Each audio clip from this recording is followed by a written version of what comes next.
next 2 hours about how to reach the next generation.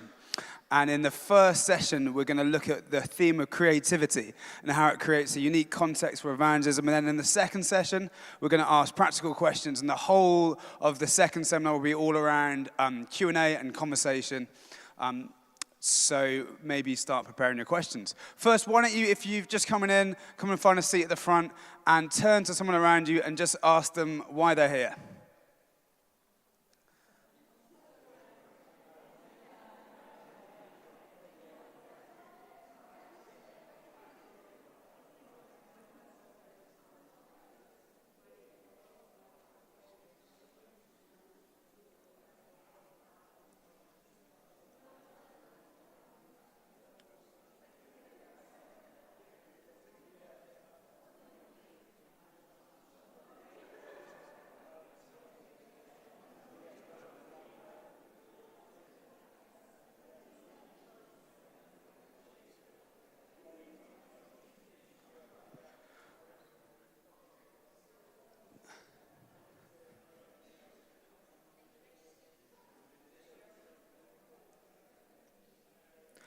Okay, so my name is Tim May, and I'm head of Alpha UK, which is a daunting but amazing job. I get to look across all over the United Kingdom at what God is doing through Alpha.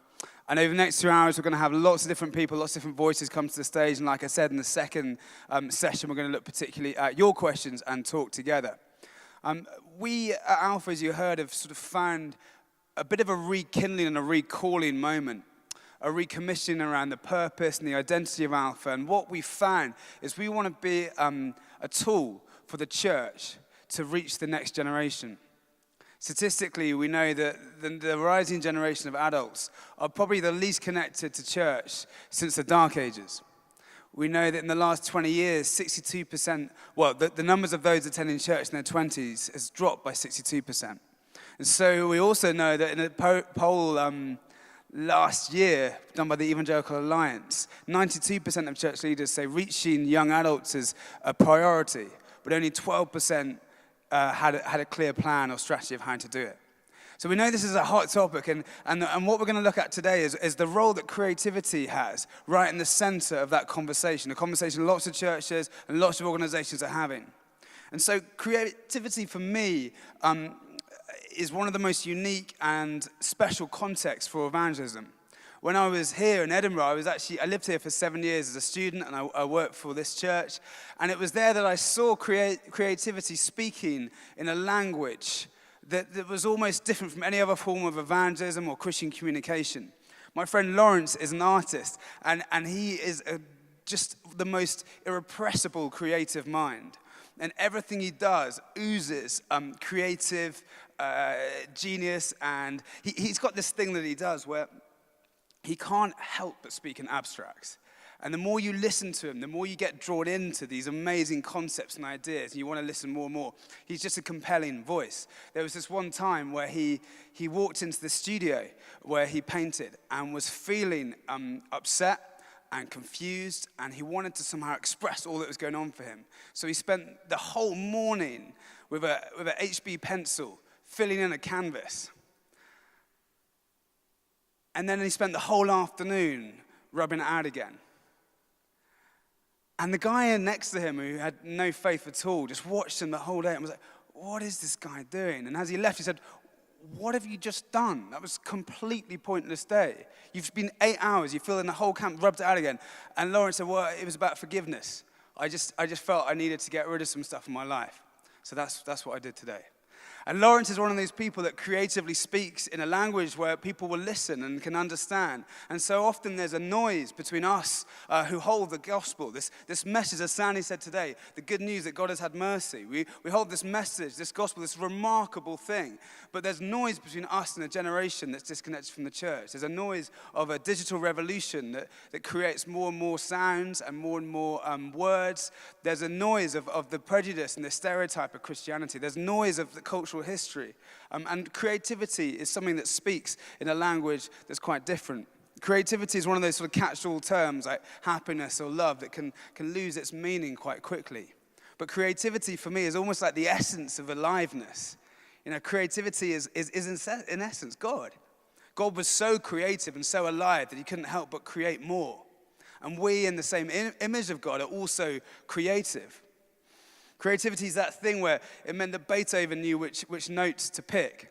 It's in the mind of whatever bizarre human being came up with the idea of a cronut, which is half croissant, half donut. A rather wonderful thing. It's in Picasso, it's in Mozart, it's in all these people that have kind of marked history. Creativity, for me, is really important. And it always involves a leap into the unknown, an element of risk. Creativity often has made most sense in society from the fringes, not the center. And in a church climate where we're no longer the dominant voice of moral and political power, but we're often from the margins, we belong with the creatives. We belong with other people that often haven't got center stage.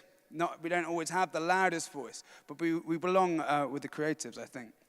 And like I said, it's this unique context for evangelism. I don't know if any of you there's a TED talk by Elizabeth Garrett, who she wrote Eat, Pray, Love. And it's I think it's the 4th most popular TED talk ever. And she talks about creativity. And she talks about what it was like to write a world-famous book and then to have to sit down and try and write another book. And she explores the idea of creativity. And she says how the ancient Greeks didn't talk about being a genius. They talked about having a genius. Somehow what made them creative was external to them.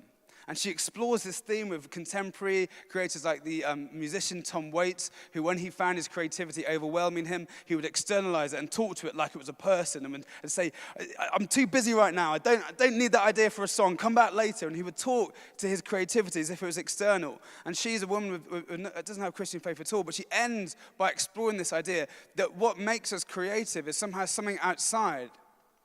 It's something else that makes us creative. And we, as Christians, have got a screaming answer right there. We've got something to say so important because we believe in a creative God. And we believe that creativity in all of us comes from him. It's a gift. And so we've got stuff to say. And in a generation around us now, rising and becoming adults, creativity has had a powerful, powerful role. We see it in the way that everyone's now a publisher. You used to go to the internet for information. It used to be like just an easily accessible encyclopedia. I need to find what time the library's open, so I'll look up on the... People used to go for information. Now, primarily, people go to information to communicate, to tweet or publish in some way to communicate back. So people are creating and publishing. So I moved to Edinburgh, it was years ago now, but it's 2005. And digital cameras were like the thing then. At school, people had instant cameras. Digital cameras would be the thing. And if you were to record a night out, it was digital cameras. But by the time I left university, no one had digital cameras. It was just all on their phones. Everyone's a publisher. And everyone's a photographer now. We live in an incredibly aesthetic, visual world. And there's a whole drive. The third thing I really see going on is a whole drive towards craft and the idea of the homegrown, of the organic, the vintage, the ethically sourced, the knitwear, the bearded, all those kind of people. There's a drive to rediscover craftedness and handcraftedness. And these are, I would say, fingerprints of God in the culture around us. And as Christians, we can join that conversation with confidence, with authority of the one that sent us. As Dave said today, not just that the Holy Spirit would fill us in the church, but that we would fill the world. We've got things to say about this. And so we're really just chatting today about how can we recapture a vision and a picture of creativity. How can we work together as the church to be the creative voice that God has always called us to? Because that's the deal, right? There was a time when the church was like the place for this stuff. All the best tunes, all the best arts. Cathedrals were like, in the medieval period, there was no line drawn between art gallery and place of worship. The art galleries of a city, it was the places of worship. And it's an incredible moment where we get to start from sometimes the margins and to rebuild a vision of the church that has creativity, God's creativity, right in its heart. And so this is really what we're coming to grips with and trying to get our heads around at Alpha and trying to sort of learn like a little bit about. Because, if we go back to that it's in Genesis 1:27 where it says that we're made in God's image and as God created, we have that creativity within us. If we go back there, we have a picture of God that's both creator and ruler, both the one that life flows out of and to make new things, but also the one that creates the cosmos, the one that creates the context for creativity. See, some of us are creative, and there's probably roughly two types of people in this room. Those that, I've got this creative gift, I've got this particular thing, and I want to figure out how to use that more. And maybe some of us that don't feel at all like we're creative. Some of us might have more organizational gifts or leadership gifts. Well, some of us have to make the canvas, and some of us have to paint it. And so we're going to have a conversation now with a friend of mine called Ruth, who's had a lot to do with leading creatives. So if we invite Ruth to the stage. Ruth, how did you come to work for Alpha? So I've been working for Alpha for a year and a bit now, and I studied politics originally at Durham, and then went on to work in marketing and then for Burberry, and then Alpha approached me in December 2012. Okay, and what was at the start of that? What did you come to do? Al, who's my boss, who's the head of innovation, he approached me, and it was kind of in the midst as Alpha was starting to innovate, and he was like, we'd love you to come and work on a magazine that basically tells the story of Alpha in a way that people can share it and communicate it. So yeah, that was what I came to do. Okay, so this magazine, what was it about that idea of doing a magazine that excited you? So I think having worked for Burberry, they're the biggest fashion brand at the moment. They are just incredible at communicating a message. And I think one of the amazing things about being a Christian is that we have the most amazing message to communicate to the world. But often we don't necessarily know how to engage with the next generation, in particular, what platforms to use. And print, I always feel, is something that I think designing a magazine for me is almost like creating a gift that you can give to people. So the amazing stuff that we hear in churches, that we experience in small groups, actually having the opportunity to package that and give that to people outside who don't know Jesus, that kind of, really excited me about coming to work for Alpha. Okay, and so you got this sort of task of creating a magazine that somehow had to communicate all that's going on with Alpha to a younger audience. What was it about a magazine that you thought this is the way, this is going to work? I think obviously there's a whole move towards everything being digital, but studies have shown that we actually consume things better and for longer periods of time when it's actually in our hands and we can physically read it. So I think the idea of something that people would actually keep on their coffee tables and actually, have friends come around and be like, oh, what's that? That really excited me, creating something we could put into homes that people could experience and take away and read in their own time. So. Okay. What was as you sort of started out, what was your vision for the magazine? Well, how did you sort of see it going? I think, like what Tim was saying, creativity, you're kind of stepping into the unknown. So this was the first issue. We'd never created it before. Lots of the people I hadn't worked with before, and we had 6 weeks to do it. So it was kind of just like, let's just go. So I guess, in a sense, I didn't actually have a big picture idea of what it was going to be like, but I wanted to create something that was bold. So in the way that it stood out to people, and actually, if someone was reading on the train, the person over their shoulder might look at it, but something that was beautiful and not just visually, but actually the beauty, that I've experienced, I'm sure we all have, from knowing Jesus and knowing what it is to be loved and to be called by God, to actually create that somehow in a print magazine was kind of the vision that I had for it. And then I guess working with photographers and the designer and editors who all are passionate about the skills that God has given them, it was kind of exciting to see that all kind of put into a pot, and then, we didn't really know what it was going to look like, but yeah, it kind of turned out okay. So you've got this, like I've said, the most amazing gift at gathering these creatives and starting a project, making the canvas for people to paint on. What's, for you, some of the struggles and challenges of working with creatives? I think with creatives, they're the most amazing people to work with, but obviously they have a particular way that they want to use their gift in. So, for instance, if someone is a singer, it's not just that they want to sing, but they want to sing in a particular way. There's a particular style that they like. So gathering people from, we had people from LA, from London, from New York working on the project. So people who aren't actually in the same place and might have slightly different visions for how they want their gifts to be used. But my job is to basically bring that under an umbrella that makes sense. So that can often be challenging, trying to steer people in a specific direction.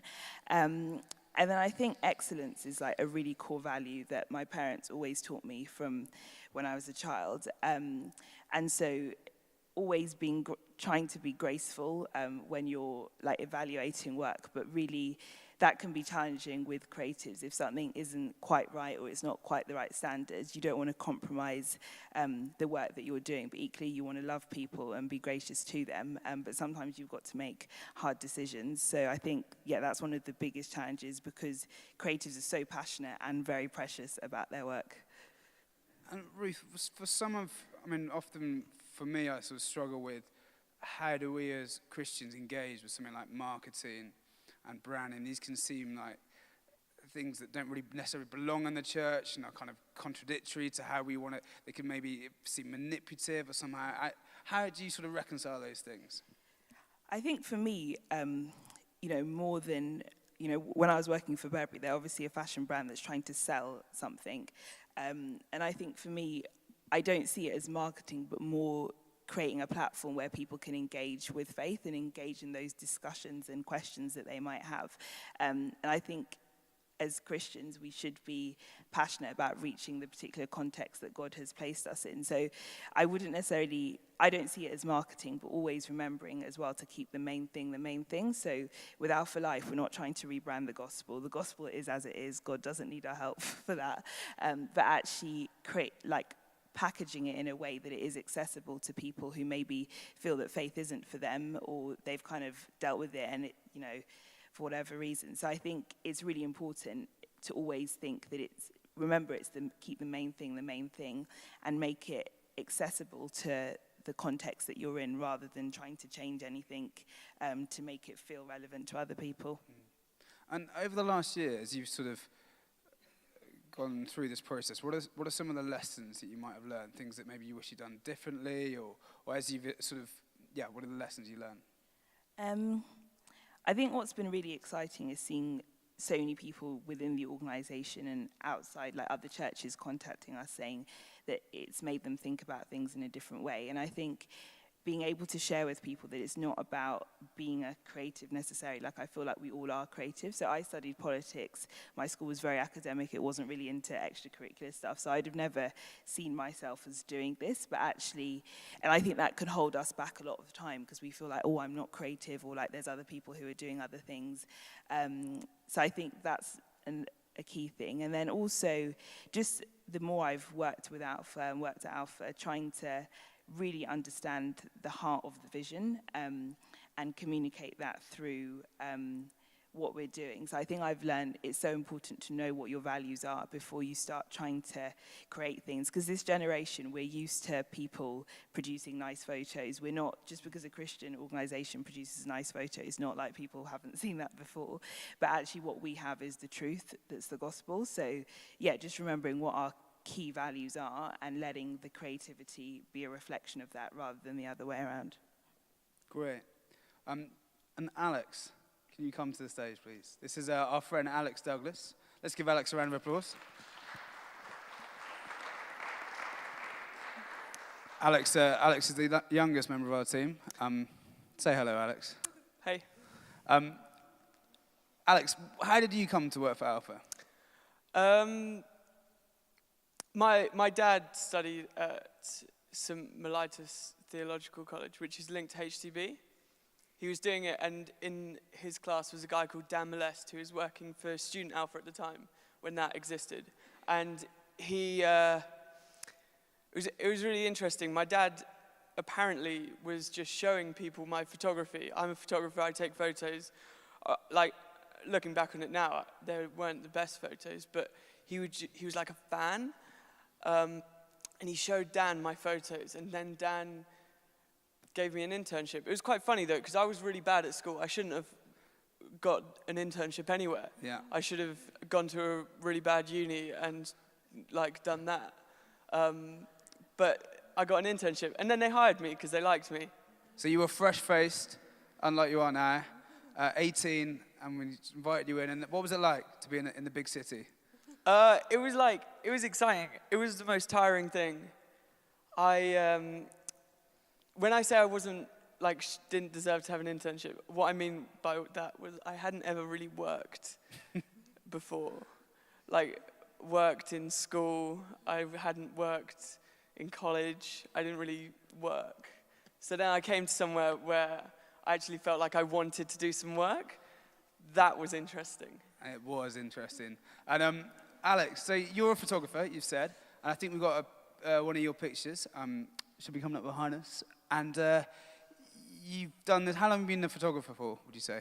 I've been doing it since I was 15, 16. Okay. My brother used to take photos, and then he started making short films instead and gave me his camera. Yeah.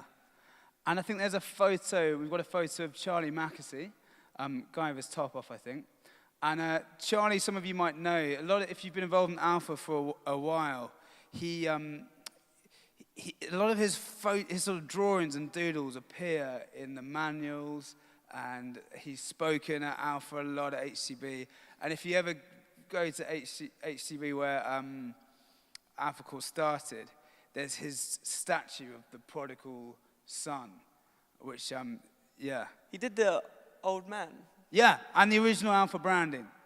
The old man, as he's become known. He's not that old, really, but the baggy clothes man, that guy. Old enough. Old enough.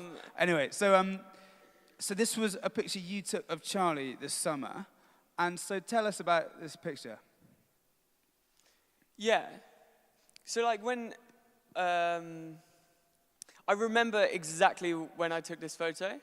It was at our church holiday camp called Focus, and it'd just been raining. And when I say raining, I mean someone had poured a bucket on this campsite and just drenched it through.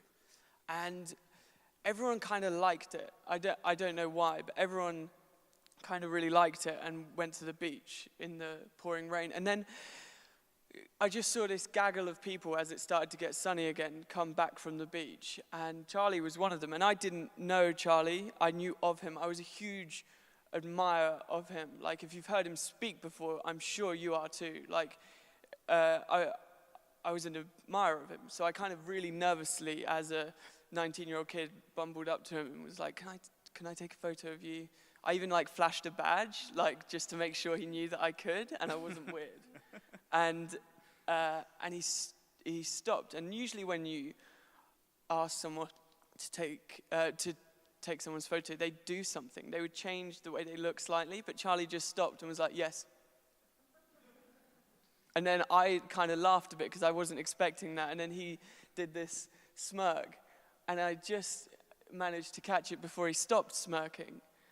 And I love this because as I chatted to this man a few times afterwards, I kind of gathered that this is kind of what he looks like, more than his appearance. He has this kind of smirk that comes out where he quietly enjoys a lot.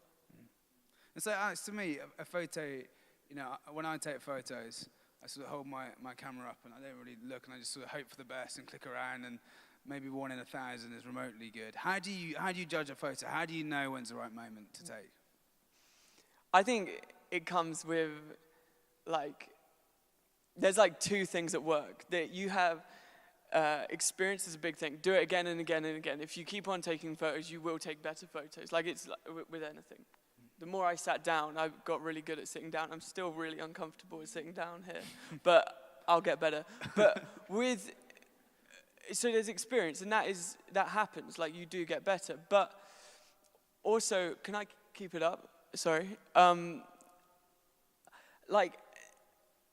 Capturing that moment, that sort of 125th of a second moment, you got to really know why you're taking photographs to want to get that moment. Okay, so Why do you take? We've talked about creativity, and your thing is photos, and then we've also talked about the sort of vast question of how to reach the next generation. Trying to bring the two together. Why do you take photos? Why is it significant?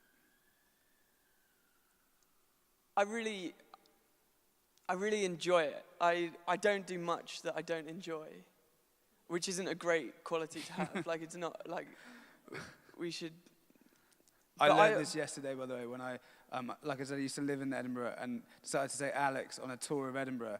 He was came dressed in his pajamas, like a t-shirt, basically, and then we went for quite a bit of a walk, and after about 45 minutes, Alex decided that walking wasn't something that he enjoyed, which made the rest of the day quite hard. But yeah, so what you're saying is true.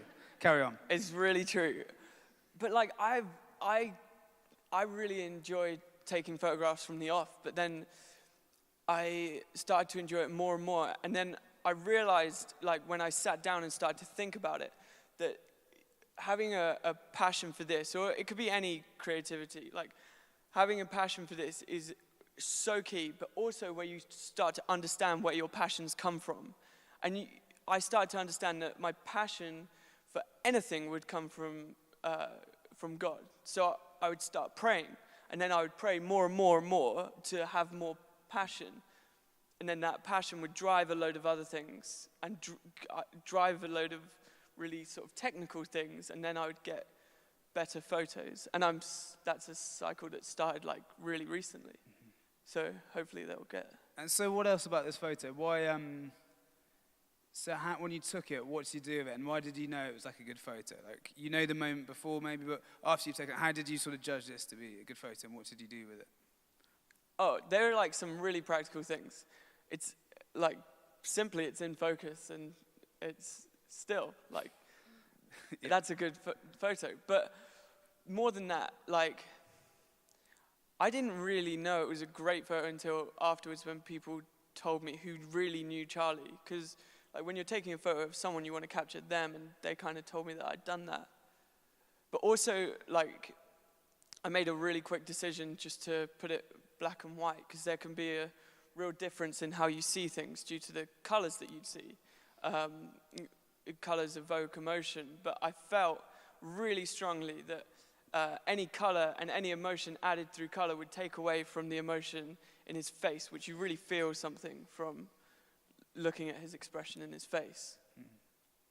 And so another thing that maybe you're famous for is probably, for me, the amount of time you look at screens is quite a big deal, really, whether on your phone or just in front of your face. Alex has the big screen in the office. He has a massive screen in front of him. And a lot of your life, it seems, exists in the screen, doing digital things. And for you, what are like the challenges and the opportunities of communication and being a Christian in the sort of digital sphere? I think there's huge challenges with it, especially within the Christian world, because like, we want to evangelize, right? Like, we want people to know about Jesus. I think the digital doesn't necessarily do that the best way. Like, it's quite loose, it's quite weak. But like, if I think about my friends and the people I like spending time with, I want them to know about Jesus. And in my head, systematically, if I want them to know about Jesus, I'm going to find out the stuff they like doing, go and do it with them, enjoy it with them, and then maybe they'll come and do the things that I enjoy doing. Difference being that the things that I enjoy doing are absolutely life-changing. But most of my friends really like tweeting, and most of my friends really like short-form media on the internet. So I'm going to tweet a lot. I'm going to hope that my comment on pop culture is interesting. I'm going to hope that people enjoy reading what I do. And then when they read about something I think about a TV show or a pop star or whoever, then they might follow me. And then when I chip in about Alpha, when I start talking on a Wednesday night about what I'm doing at HTB in London, maybe they'll think that that's a good idea too. It's a really weak sort of, and I kind of understand that it's quite weak, but because of my friends and where they're at and what they're doing, there's almost a desperation there. Mm. So I'm going to try and get more followers and whatever, so more people might see what I'm saying about Jesus and Alpha. And probably like another thing in the office that you're particularly famous for is your music taste. Alex is a particular fan of rap music, which not everyone appreciates, particularly when you play it as loudly as you do, but still, we love you. And the question I guess I want to ask is, something like rap would be something that hasn't always found like an easy home in the church. And a lot of it, when you look at rap, hip-hop culture, and a lot of the words and the lifestyle around it, like, well, that doesn't really seem to be something that matches up with followers of Jesus. How do you engage your faith with your music choice? I think there's two answers. Most of the time I don't. I don't engage my faith with the music I listen to. Because I really enjoy a lot of music by some really terrible people. Like the sort of grotesque lyrics, content, the money, alcohol, sex, all of that, like that they wrap their music around is terrible. And I wouldn't say it's a good thing to engage your mind on. But they are the most creative people. When I started to look at like rap culture and hip hop culture, I got fascinated because the creativity that's there is phenomenal. Even in like fashion, there was a rapper called Cameron who was part of a group called Dipset, the Diplomats, and made some great rap music. Listen to Diplomatic Community. If you go on YouTube, you can find a clean version as well. Like he just wore pink one time, and he made it cool for these grown men to just start wearing pink. He changed fashion for that culture. He made people wear pink.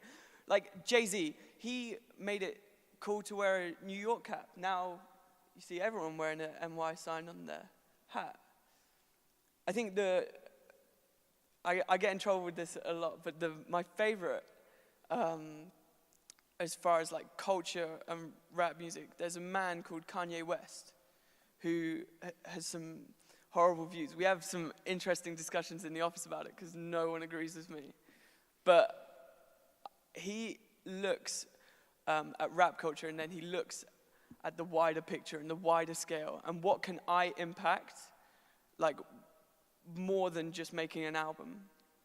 And recently when he said some really bad stuff in some interviews, he said some really good stuff too, but I started to think, okay, well, in evangelism, we're looking at the church and we want to impact the church with Alpha, but then how are we going wider than what is in our hands? How are we going to start to impact the holistic culture with arts and creativity? So obviously, there are parts that you want to reject. You're saying there's things within that culture that you're saying that's not compatible with my faith. Yeah. And there are bits that you're saying that you want to endorse. There's a creativity and ingenuity. Do you think also... There's a hunger. Yeah. That's what I'm saying. There's a hunger there. They want it. Maybe that's what we need. We need, like, not necessarily, like, to look at the content, but they have this drive that some of these people have, which I've never seen before. Like that moment when he went on stage at the MTV Awards, regardless of character, he had a drive to see the best be recognized. Yeah. So regardless of how bad it was that he did it, there was a drive there. Where is that? Where is that in me? Where is that in the work I'm doing? Where is that drive to see more happen? So maybe a question to both of you in sort of different areas. You both have different sort of tastes and different particular sort of interest in the creative world. There's a guy called Andy Crouch who's written a great book called Culture Making, and he talks about how the 20th century we've gone on a journey as Christians from maybe criticizing culture, campaigning outside of cinemas, saying this is not God's, this is not what we like, to critiquing culture, a big move of intellectualizing and sort of understanding the nature of culture, to copying culture, maybe in the 60s and the 70s, Christian versions, and then potentially to just consuming culture and uncritically just adopting it. He then makes a step further and says, actually, as we sort of said at the beginning, the calling on us as the church, as Jesus' new creation, is to match him. When he says, we read in Revelation, I'm making all things new. But to find ourselves now as the creators of culture, to harken back to what it was in the medieval time, and we led culture. So do both of you have a vision in which Christians could be the leaders of culture? And if that's the case, maybe if you could answer for Rap, and then Ruth, maybe share some of your thoughts as well. You say first. Is that, yeah. So what's my vision for creativity? Yeah. I guess I would love to see, I'm passionate about creativity in general, like not just producing content that's explicitly Christian, but actually like as Christians, as we're inspired by the Holy Spirit to create things that actually the world looks at and the world sees something different in. So for instance, music is like my second love apart from football and fashion. And I would love to see a time when Christian artists are not just worship music, but, you know, secular music that is so good and the values are so different that actually the world looks to what we're doing and wonders why we're different, and it's because of Jesus. Whereas kind of when you're on the periphery, it's often just those who are with you on the periphery that are interested. So to actually see things that are wholesome and bring joy to people's lives and inspire them because they're inspired of God to actually be at the center and be something that people look at. So for instance, when it was time to create Alpha Life, unfortunately, I couldn't go into a Christian bookshop and look at the other Christian magazines, but I went to the newsagent and looked at all the fashion and music magazines, and the level of excellence and creativity in them is unbelievable. But I'd love to see a time, hopefully in our lifetime, where actually people look to those who know Jesus for their inspiration. Great. Alex? I think, yeah, the obvious dream is to see really cool creative people that wear really cool clothes, making really cool music that non-Christians really enjoy. And that's genuine, like it sounds sarcastic, but it's not. That's my hope, that the notion of cool would fit with Christianity. But I guess what my worry is in myself is that I would lose sight of the gospel in that. And whatever medium is in front of us, whether it's social media now or rap music, that we would lose the message and the medium would overtake the message. So, yeah, I do want us to be at the forefront of creativity. I don't want in myself, like if I'm thinking about me personally, I don't want to sacrifice. I don't want to be led to a place where I have to sacrifice the gospel in that. So I guess there's a warning signs always come up in my head. Just being like, just remember, like, the gospel. So yeah, does that answer your question? Yeah. And so if I said earlier that maybe there's two types of people in the room, may not work at all, you may fit in neither of these boxes, but maybe those that are thinking of a particularly creative gift that you've got and you're working through, how does this relate to church? How does this relate to the alpha that I help out on or run or lead? And how does this relate to my business or whatever? And maybe those that don't necessarily think of themselves as creative, but in what you lead and what you organize, whether you run alpha or you run a business, you're thinking, how can my, whatever you lead, become more creative? And we all start from different places. You might be thinking, this sounds great, vaguely interesting.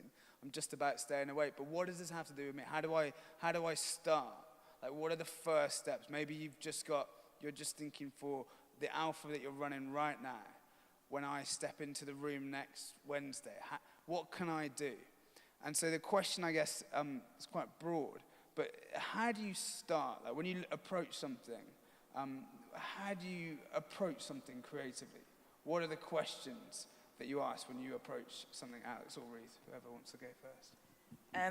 I guess one of the biggest things is this sounds very marketing, but looking at the audience, so the context that you're in. So, for instance, Alpha Life is for everyone, but we made a lot of it in London. And actually having integrity in what you're trying to communicate to who.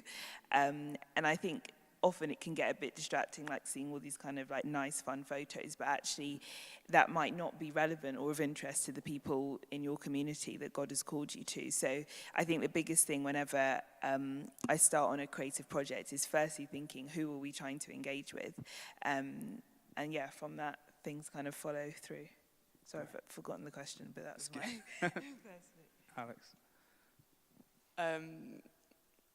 I guess if I was to go back and start again, I'd start closer to God. I've been so lucky that I got dropped into Alpha. Like, it was really hard. I wasn't prepared or anything, but I'm so lucky I got dropped into Alpha because of the people. Like, some of you may know Tim, but people like Tim and Tim himself. Like, me being very young, creative, you can get sort of manipulated, sidetracked, whatever, but start with God and then surround yourself with godly people. Because it's really dangerous making creative stuff. Like, it all sounds really well and good what we're sort of talking about, like reaching the next generation through creativity, but it's so quick to get manipulated by it. But so start with the people around you and then keep doing it. Because, like, if you, yeah. Great. Yeah, go for it. And then just also 2 other quick things.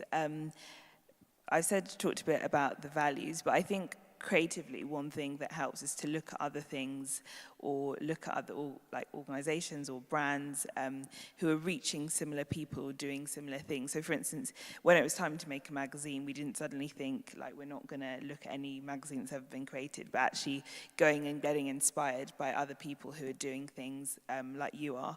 And I think for me, that's been one of the biggest lessons working with photographers, working with illustrators, is always to look at other things. We're not replicating them, but to be inspired by people who are way ahead of, you know, where we're at. And I think the second thing, Alex has touched upon it, but just seeing your creativity as a gift to God, like everything that we do. And I think with Alpha Life, looking back, it was like a 6 weeks that we don't even really remember. But one of the biggest things I remember was just feeling like, God, this is like our offering to you. And yet just being open and being excited to be surprised by what God will do as we do that. And lastly, just before we finish, what's inspiring you both at the moment? When you look around, both within the church and outside the church, what are you looking at that's making you go, wow?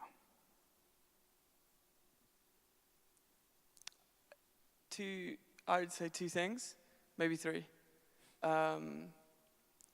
I downloaded like Relevant magazine the other day on my iPad. What's Relevant magazine? Oh, Relevant's like a slightly conservative Christian magazine online that writes articles and stuff that are vaguely interesting. It's an American Christian magazine. Yeah, I don't really read it, but I look at it. Yeah. The pictures. And in fact, do you know what? Like, I downloaded it, I've looked at it like 4 times, I haven't read a single article. But I've looked at it and gone back to it every single time because it looks beautiful. I'm saying this now like out loud because I think I should go read an article. Like, I feel really guilty like saying it. But that's beautiful.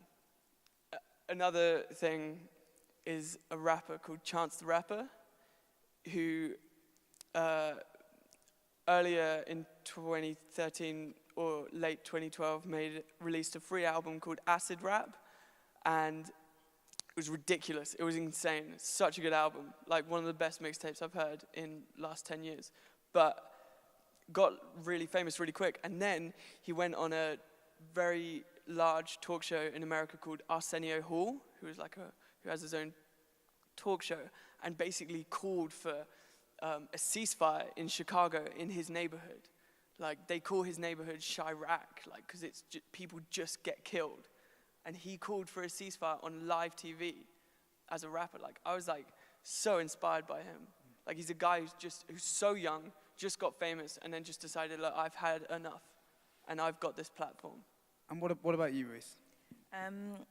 One thing that I'm really would want to see my work, it sounds weird this year, is like humor and fun. Because I feel like so often as Christians, like we're so like, yes, we've got to like save the whole world and it's such a serious mission. And we don't often like reflect the joy that it is to know Jesus. So at the moment, I've been like looking at lots of references that have lots of color and music as well that just is really fun. Like I've started listening to Kylie and the Spice Girls again, and I'm not really sure why that has taken place, but just that element of fun, I want it to inspire my work. And I think, I think when we try to communicate, particularly using creativity, like to actually, we want to be attractive to the world and we don't need to change who we are, but actually people don't want to join a community that's really somber and feels the weight of the world on their shoulders. So yeah, that's been inspiring me. Amazing. Well, in the next session, it's just all going to be based around your questions. We're going to have a couple of more people come join us who will talk about what they're doing specifically in running Alpha and how they're trying to reach and use creativity to reach the next generation. And then work off your questions. So maybe you got allegations, criticisms, things that you want to sort of thrash out from what we've been sharing. But the thing that I would say to conclude is, the aim is to be creative, actually, to create creativity. But that doesn't have to look like maybe the things that we've said. Maybe there are some principles that we've said. But what we're passionate about is I think, upping the conversation about creativity. Asking the questions. Like when I grew up in rural Devon, and I remember, there were like 10 people in my church when I went there. And I remember some of the early things, my first experiences of leadership, were potentially quite different from where I am now, the context and the people I'm around. But the questions were the same, how can I communicate with people? How can I speak in a way so they can hear? And who can help me? So I think that our encouragement is just, God has gifted the church. God's call on the church is to be creative. So let's look around. Let's look at, the kids that are just leaving school and should probably get an internship somewhere else, but maybe we should just let them come anyway, those kind of things, and hope that it all works out okay. And it did, and here he is. So look around. Like there's something inherently risky about creativity, and most creativity involves majority of failure. Any artist or any creator will tell you it's often the failure that births more creativity.